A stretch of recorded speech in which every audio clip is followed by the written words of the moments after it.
kasih Bapa buat kehadiran-Mu yang luar biasa, buat kesempatan yang luar biasa yang Tuhan berikan dalam hidup kami. Kalau kami ada itu semua karena kemurahan Tuhan. Pujian dan penyembahan yang kami naikkan boleh menjadi dupa yang berbau harum di hadapan Engkau. Karena kami tahu satu hal, kami hanya rindu meninggikan nama-Mu saja. Dan kami percaya Engkau ada di tengah-tengah kami. Pulang dari tempat ini kami semua lebih dari pemenang. Kami semua diberkati dan menjadi berkat bagi banyak orang. Sehingga nama-Mu boleh kami tinggikan dan kami agungkan. Sebentar kami akan mendengar sebagian dari firman-Mu. Urapi hamba-Mu yang tidak ada artinya apa-apa ini dengan urapan khusus dari surga. Biar setiap firman yang kami sampaikan tidak akan pernah kembali dengan sia-sia, tapi firman itu boleh menguatkan kami, boleh mengubah hidup kami. Terima kasih Bapa, kami sambut kebenaran firman-Mu hanya di dalam satu nama, di dalam nama Tuhan Yesus Kristus. Semua yang siap mendengar firman Tuhan sama-sama katakan amin. Beri salam kanan kiri, katakan Tuhan Yesus mengasihimu. Silakan duduk. Sudah lama kita tidak berjumpa, tapi hari ini kalau kita boleh ada semua karena kemurahan Tuhan. Masih sehat? Masih diberkati Tuhan? Tuhan Yesus dahsyat ya. Hari ini tema firman Tuhan yaitu miliki DNA Kristus. Anak Tuhan harus punya DNA Kristus. Apa Bu itu DNA? DNA itu bukan onde-onde, ya. DNA adalah suatu molekul yang membawa informasi genetika dalam seluruh makhluk hidup. Karena lewat DNA kita bisa menentukan ciri-ciri fisik dan biologis dari seseorang itu. Apakah tinggi badannya, apakah matanya sama, ada hubungan apa antara satu dengan yang lain, hubungan antara orang tua dan anak. Dan setiap manusia selalu mendapatkan 50% DNA dari papanya dan 50% DNA dari mamanya. Saudara, kalau bapaknya matanya sipit, anaknya pasti matanya belum tentu. Lihat mboe dulu ya. Kalau papanya sipit, mamanya sipit, anaknya pasti sipit. Tapi kalau papanya sipit, mamanya belok kayak saya, anaknya isa belok, isa sipit. Anak saya yang pertama matanya agak lebar karena niru saya. Yang kedua, anak saya matanya sipit, kalau ketawa ndak kelihatan. Ya, itu niru bapak, saudara. Jadi kalau ini anak saya pasti anaknya papanya karena persis plek plek. Suatu hari di Amerika, ini sebuah ilustrasi. Ada suami istri dari Chinese, ya. Papanya putih, sipit. Coba Koko yang di belakang dilihatkan. Papanya sipit matanya. Ya. Saudara kenal ini? Papanya sipit matanya, mamanya juga sipit. Nah, mamanya coba dilihatkan, mamanya cantik tapi sipit matanya. Kalau saudara pikir papa mamanya sipit, anaknya pasti sipit. Coba anaknya. Harusnya seperti ini, ya. Harusnya seperti ini. Tapi ternyata yang keluar berbeda. Seperti satunya. Nah, saudara, kalau papanya sipit, matanya sipit kayak tadi, keluar ini, kira-kira kaget enggak saudara? Kaget. Dia bertanya, suster, apa benar ini anak saya? Suster menjawab, betul Pak, itu anaknya Bapak. Benar tak? Ini benar sus, anak saya. Kok berbeda? Benar Bapak, ini anaknya Bapak. Suaminya berkata, enggak mungkin. Enggak mungkin anak saya seperti ini. Mana bisa? Saya matanya sipit, kulitnya putih, keluarnya rambutnya keriting, matanya belok. Dan kulit warnanya hitam. Enggak mungkin, bapaknya berkata. Sehingga singkat cerita, karena bapaknya orang Tionghoa, Dia kasih nama anak ini something wrong. Orang Cina ya saudara. Kalau orang Barat ngomongnya something wrong. Karena gak cocok, gak sesuai, berbeda. Masa sih bisa seperti ini? Mungkin saudara dengar ilustrasi ini saudara tertawa. Ya, kok bisa sih kita tertawa dengar cerita ini? Tapi itu seringkali terjadi dalam hidup kekristenan kita. Harusnya kita punya DNA Kristus. Harusnya kita menjadi milik Kristus yang menjadi serupa dan segambar dengan Kristus. Tetapi hidup kekristenan kita tidak sama dengan Bapa di surga. Kita berbeda. Apa yang kita lakukan berbeda dengan apa yang dilakukan oleh Yesus. Kita tidak punya DNA Kristus. Dan saya percaya orang-orang yang cinta Yesus, umat Tuhan, harus punya DNA Kristus. Amin. Harusnya kita punya DNA Kristus sehingga perbuatan pikiran kita sama dengan pikiran Kristus. Apa yang kita lakukan sama persis dengan apa yang Tuhan kehendaki. Seringkali hidup kekristenan kita nggak sesuai dengan kehendak Tuhan. Banyak orang di dunia berkata, ngono kok jarene Kristen. Sering dengar seperti itu. Gitu kok anak Tuhan, kelakuannya lebih jahat daripada orang kafir.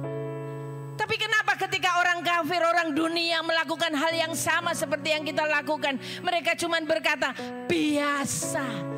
Orang dunia melakukan itu semua biasa. Tapi kenapa ketika itu kita lakukan sebagai anak-anak Tuhan, mereka berkata gitu kok namanya Kristen. Kenapa bisa? Karena kekristenan kita punya standar yang tinggi. Kekristenan kita punya otoritas yang tinggi. Sehingga ketika kita dibandingkan dengan orang dunia, kita punya standar yang jauh berbeda. Karena Tuhan yang kita sembah itu punya otoritas yang luar biasa. Dan otomatis anak-anak Tuhan yang punya DNA Kristus harus juga memiliki standar dan otoritas yang tinggi. Amin. Ciri orang yang memiliki Kristen, memiliki Kristus, bukan saja namanya yang sama. Bapak namanya siapa? Paulus. Bapak namanya siapa? Yohanes, Lukas, Matius. Ada di penjara. Masa sih Bu? Ada di penjara. Kenapa bisa? Bukan juga orang yang pakai leontin salib yang besar, yang dari emas atau berlian yang bagus di lehernya, yang menandakan dia milik Kristus. Bukan. Bukan juga orang yang donatur terbesar, yang menyumbang gereja dengan jumlah yang besar, yang bisa langsung dijadikan oh ini milik Kristus. Belum tentu. Tapi yang menjadi milik Kristus adalah orang-orang yang punya DNA-nya Kristus. Tepuk tangan dong buat Tuhan kita. Tepuk tangan paling dahsyat. Kita semua di tempat ini punya DNA-nya Kristus. Amin. Setiap orang yang lahir baru, dia adalah milik Kristus dan memiliki identitas yang baru. Identitas itu bukan hanya sebagai perubahan status saja, tapi identitas itu juga perubahan yang secara rohani. Ada perubahan karakter. Manusia yang lama diubah menjadi manusia yang baru sesuai dengan karakter Kristus. Mazmur 139 ayat yang ke-13. Mazmur 139 ayat 13 berkata, sebab engkaulah yang membentuk buah pinggangku. Saudara, siapa yang membentuk? Duh, gak ada orang di sini. Siapa yang membentuk buah pinggang saudara dan saya? Namanya Yesus. Dia yang menenun aku dalam kandungan ibuku. Saudara, kalau saudara ada saat ini, hidup saudara itu gak kebetulan. Amin. Tidak ada yang kebetulan. Mungkin saudara pikir, oh aku hidup loh Bu, wis karena kepeksa. Saya hidup karena dilahirkan dengan tidak sengaja. Karena saya dilahirkan dengan di luar nikah dan lain sebagainya. Hidup saya loh Bu gak ada artinya. Firman Tuhan berkata, Tuhan yang menenun hidup saudara sejak dari kandungan. Tuhan sudah menentukan hidup kita, memilih hidup kita, memilih saudara dan saya menjadi anak-anaknya yang berharga di mata Tuhan. Toleh kanan kiri katakan sebelahmu, engkau berharga di mata Tuhan. Engkau berharga di mata Tuhan.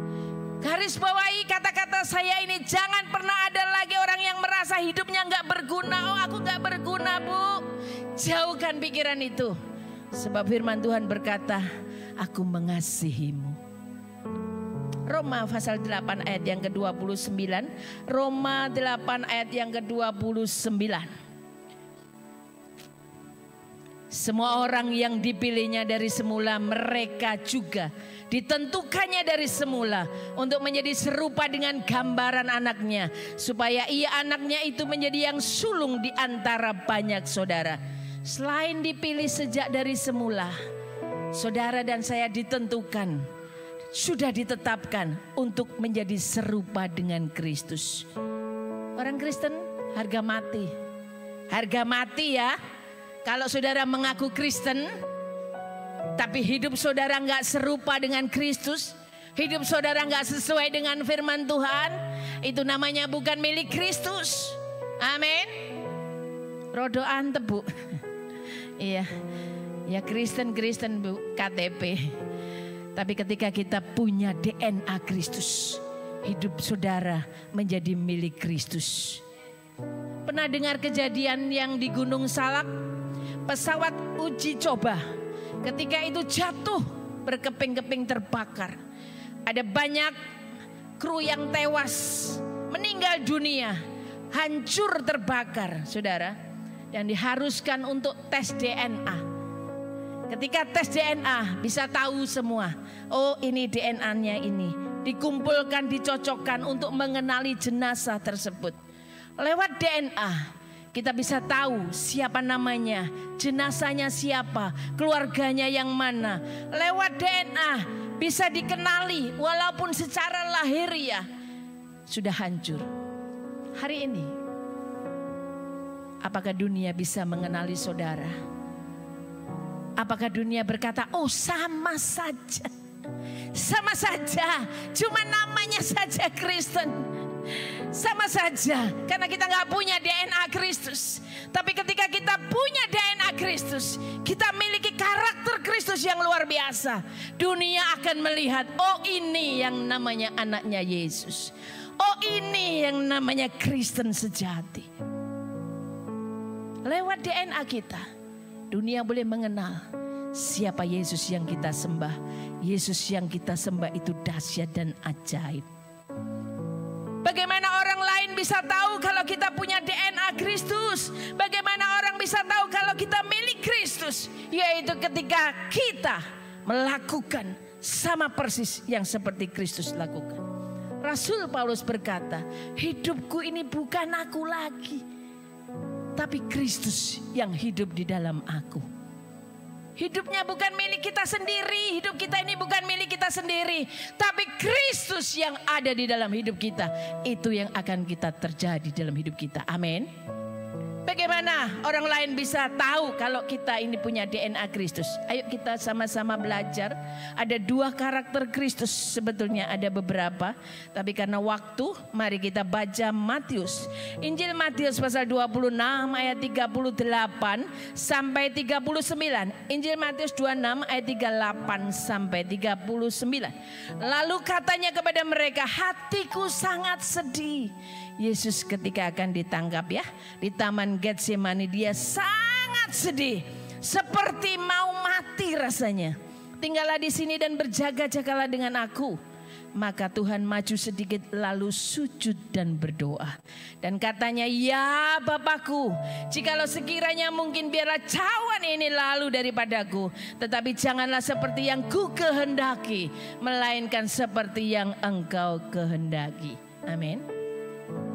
Tidak ada teladan ketaatan yang sempurna yang seperti Yesus lakukan.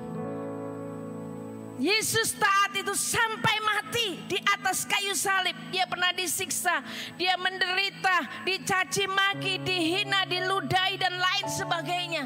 Dia nggak balas. Pernah ada di sini yang ketika dicaci maki, nggak bales? Ada sih, ada Bu Rena pernah ya. Bu Rena ini luar biasa ya. Dicaci maki loh, ini bener ini. Suatu saat dia akan saksi.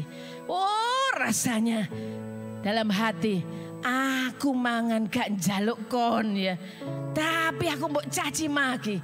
Tapi ketika dia ingat dia harus punya DNA Kristus, dia cuman ngelus dodo. Ya ampun sampai segininya. Ya. Tepuk tangan dong buat Tuhan kita. Tepuk tangan yang paling dahsyat.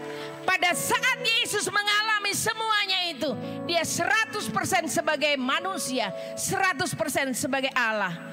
Jadi kalau saudara dihina, dicaci maki, direndahkan, dipandang sebelah mata, Yesus sudah lebih dulu mengalami. Ya. Tuhan, aku gak kuat Tuhan, gak kuat ngalami penderitaan ini. Aku gak kuat Tuhan, aku gak sanggup ingin mati rasanya. Sama Yesus pernah menderita sampai ingin mati. Yesus pernah, dia peluhnya, dikatakan peluhnya sampai merah seperti darah.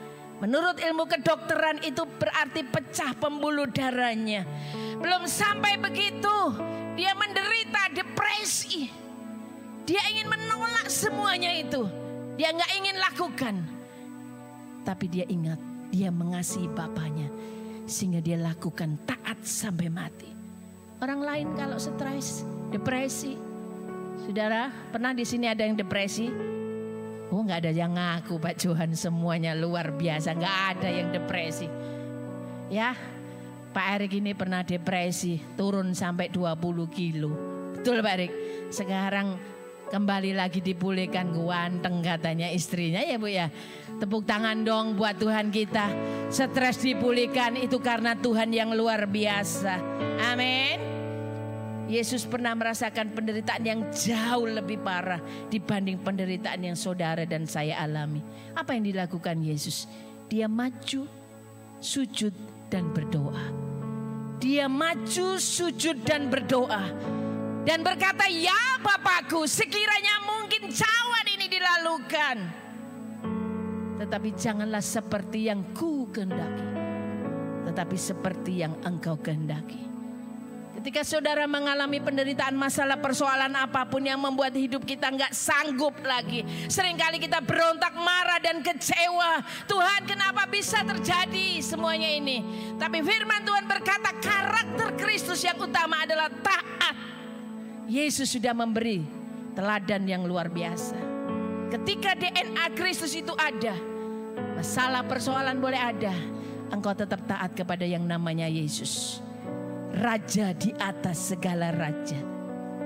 Suatu hari saya akan ke pabrik, kami akan bekerja. Dan ketika itu kami masuk dalam mau masuk ke pabrik, ternyata ditutup semua. Kami kaget, kenapa ini bisa ditutup? Kan gak bisa kerja. Ternyata saya tanya, ini kenapa kok bisa ditutup? Oh ya Bu, kami diperintahkan oleh Bapak Lurah untuk menutup karena izin usahanya. Mungkin ada yang belum beres dan lain sebagainya. Saya berkata kepada suami saya, bukankah izin usaha kita sudah lengkap semua? Ini terjadi beberapa tahun yang lalu. Bukankah izin usaha kita sudah semua? Kita sudah sowan RT, RW dan lain sebagainya semuanya. Iya Pak, ini notabene yang menyuruh petinggi. Bapak datang saja. Oh suami saya bukan menjadi pendeta ya, zaman dulu belum pendeta, masih pendekar. Ya, mana sih namanya Pak Lurah? Dek mana? Tak paranane. Oh, secara daging ini berat, secara daging. Tapi saya ingat firman Tuhan ini, dia setia, dia taat. Firman Tuhan berkata ampuni. Ya nggak gampang. Saya bilang kepada suami saya dan berkata, ayo Pak pulang aja Pak. Wis kita doano dulu Pak Lurah. Ojo hari ini, sekarang masih panas, masih panas. Jangan datang nanti tambah ribet. Ayo kita pulang. Sehingga cerita kami pulang. Karena taat ini tadi ya. Masalah persoalan boleh ada. Ketika kita taat, kita pasti dibela oleh Tuhan. Dan ketika itu kami berdoa bergandeng tangan menyerahkan semuanya, kami sebut nama lurahnya. Besok pagi-pagi kami datangin, dan suami saya datangin itu di kantornya. Dan ternyata Pak Lurahnya keluar. Oh, ini yang namanya Pak Gunawan. Oh, ini tah. Suami saya berkata, ya Pak, kami akan bertanya kenapa. Oh, bukan saya yang menutup itu. Batin saya lah, sopo sing nutup. Wong semua wargane ngomong, ya. Bukan saya yang nutup ini. Hari ini Pak, kami akan buka itu. Bapak boleh bekerja lagi luar biasa. Tepuk tangan dong buat Tuhan kita yang dahsyat. Tepuk tangan paling meriah. Dia bisa buat jalan yang kelihatannya buntu, jalan gak ada jalan. Dia bisa menjamah hati seseorang. Amin. Kalau saudara dan saya taat, sedikit saja, sedikit kelihatannya kalah, kita sujud dan berdoa, maka Tuhan akan bela perkara saudara. Tuhan pasti akan bela orang-orang yang taat kepada Dia. Amin. Taat itu mutlak bagi anak Tuhan, mau apapun keadaan saudara hari ini, mau kejepit, tertindih dan lain sebagainya, saudara dan saya harus taat melakukan firman Tuhan. Karena kita adalah milik Kristus dan kita punya DNA-nya Kristus. Karakter yang kedua, karakter Kristus yang kedua. Yohanes pasal 4 ayat yang ke-7. Injil Yohanes pasal 4 ayat yang ke-7. Saya ingin saudara dan saya sama-sama membaca dengan suara yang keras. 1, 2, 3. Saudara-saudaraku yang kekasih, marilah kita saling sing banter, saling mengasihi. Sebab kasih itu berasal dari Allah. Dan setiap orang yang mengasihi lahir dari dan mengenal. Jadi kalau saudara tidak mau mengasihi, berarti saudara nggak kenal saudara yang ngomong. Saudara kalau nggak mau mengasihi, berarti saudara bukan lahir dari lahir dari saudara yang ini firman Tuhan. Firman Tuhan ini luar biasa, iya dan amin. Setiap orang yang mengasihi itu lahir dari Allah dan mengenal Allah. Kalau kita punya DNA Kristus, kita juga pasti punya karakter Kristus. Yang pertama tadi apa? Taat. Yang kedua mengasihi. Mengasihi dan mengampuni. Lukas pasal 6 ayat 33. Injil Lukas pasal 6 ayat 33. Sebab jikalau kamu berbuat baik kepada orang yang berbuat baik kepadamu, apakah jasamu gak ada? Orang dunia bisa melakukan. Kalau kamu baik, aku juga baik. Betul. Kalau kamu gak baik, aku lebih gak baik lagi. Itu dunia.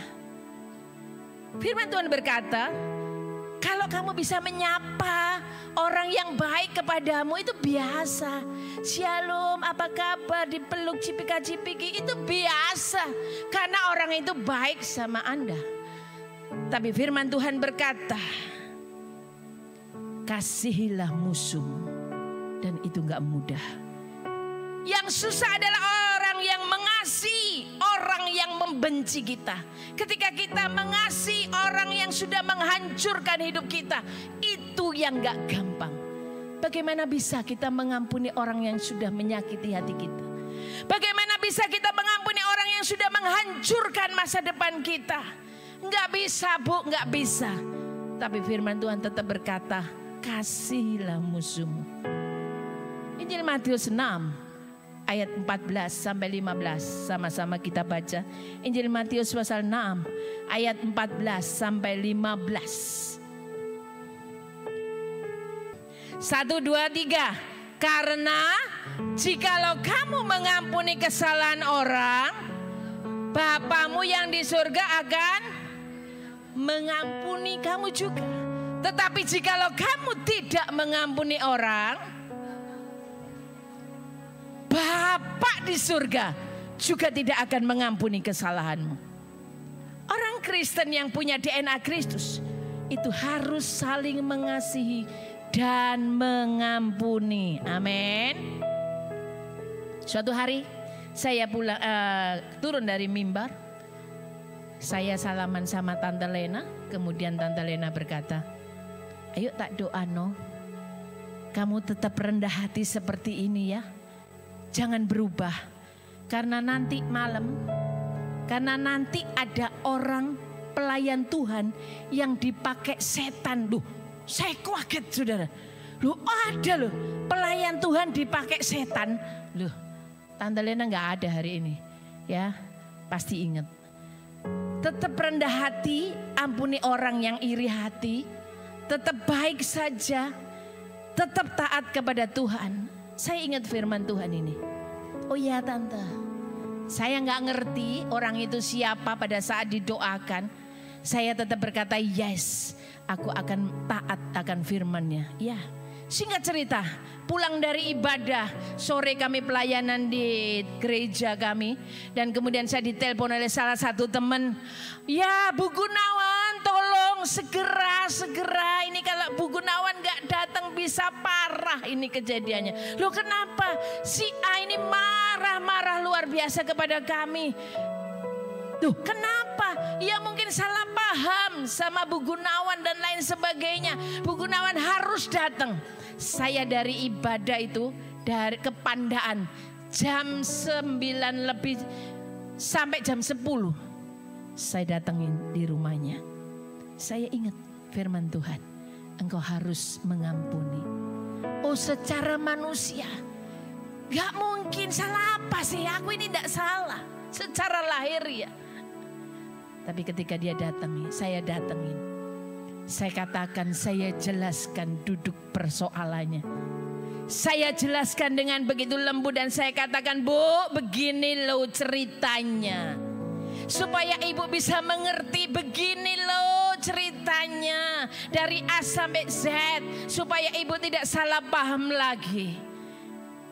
Dan dia berkata, mohon maaf ya Bu Gunawan, saya salah sangka. Mohon maaf ya, saya ndak ngerti. Batin saya, nek gak ngerti ojo ngamuk. Ya ndak ya. Tapi ketika itu dia minta maaf. Dan saya percaya sekali lagi orang yang taat pasti dibela Tuhan. Tepuk tangan dong paling dahsyat. Tepuk tangan buat Tuhan kita, dia tidak akan pernah membiarkan kita sendiri. Ketika kita taat sungguh-sungguh kepada Tuhan, dia pasti membela saudara dan saya. Saya akan saksikan dan saya akan akhiri satu buah kisah nyata yang luar biasa. Saya minta Bu Ivon untuk maju ke depan untuk menyanyikan lagu ini.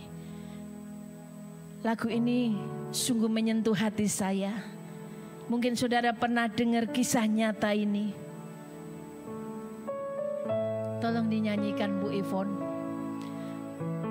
Mungkin teks bisa dinyalakan. Nah, nggak gampang ketika kita bisa mengampuni orang yang sudah menyakiti kita.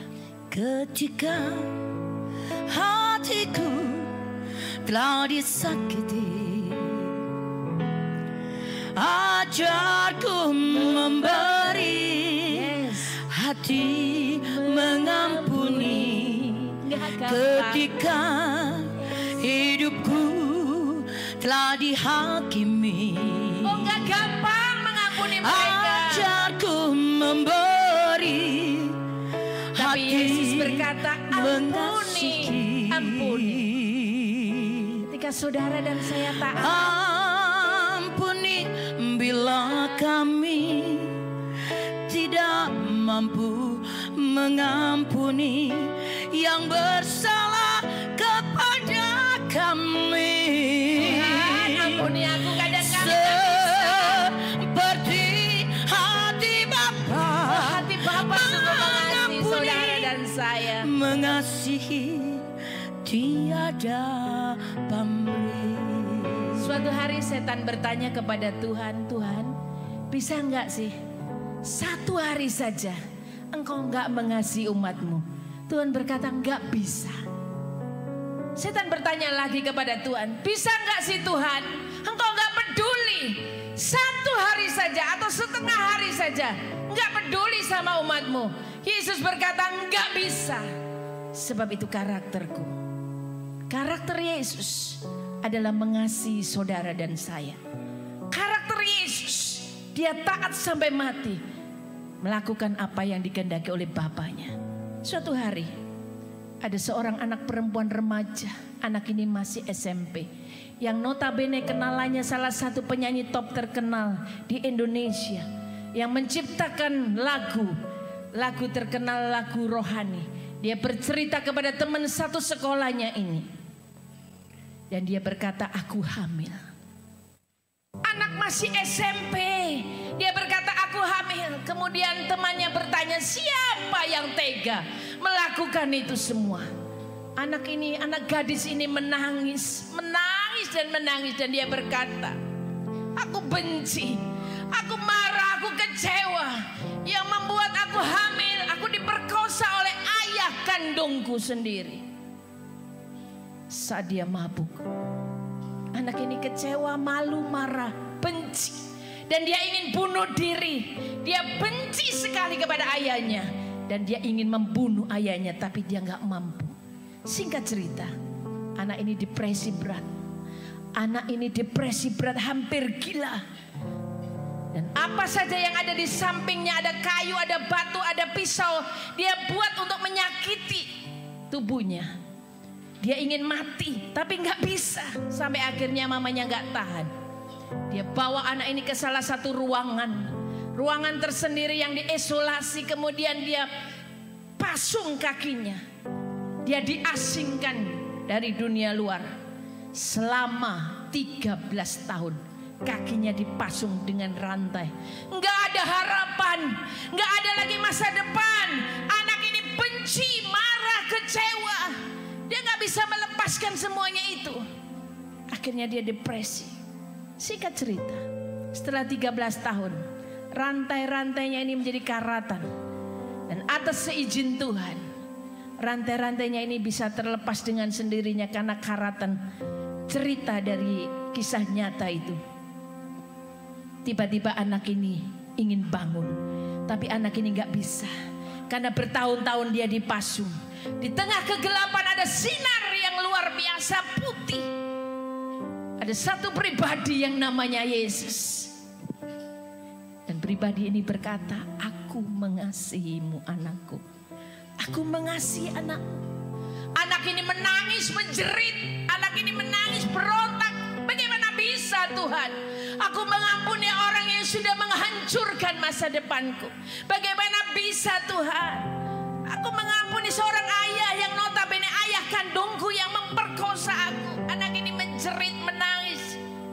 Cuman ada kebencian. Tapi di tengah-tengah itu, pribadi ini memeluk anak ini dan berkata, ampuni papamu. Ampuni papamu. Dia menangis dan berkata, enggak bisa. Aku enggak mau. Aku enggak bisa, aku enggak mau. Tapi Yesus tetap memeluk dan berkata, aku mengasihi. Singkat cerita, setelah itu semua berlalu, dia datangi ayahnya. Dan dia datangi ayahnya dan dia melihat ayahnya terbaring lemah lumpuh, gak berdaya. Dia melihat papanya dan dia menangis dan berkata, Papa, aku ampuni Papa. Aku mengasihi Papa. Yang notabene anak ini gak mampu dan gak bisa. Tapi karena dia ingat dia punya Yesus Kristus yang sanggup melakukan segala perkara. Dia punya DNA Kristus. Dia lakukan itu. Dan apa yang terjadi? Papanya menangis. Pemulihan terjadi. Walaupun papanya akhirnya dipanggil Tuhan. Tapi anak ini dipakai Tuhan luar biasa. Pemulihan terjadi. Kelepasan terjadi. Dan anak ini mengalami damai sukacita yang luar biasa. Saudara, ketika kita mengampuni, ada pemulihan yang luar biasa. Tepuk tangan dong buat Tuhan kita. Ketika kita mengasihi dan mengampuni, ada pemulihan yang luar biasa dalam hidup kekristenan kita. Ekonomimu dipulihkan, anak-anakmu dipulihkan, rumah tanggamu dipulihkan, bahkan pelayanan saudara dipulihkan luar biasa. Sebab karakter Kristus ada dalam hidup kita. Mari kita bangkit berdiri. Sekali lagi selamat hari Minggu. Tuhan Yesus memberkati.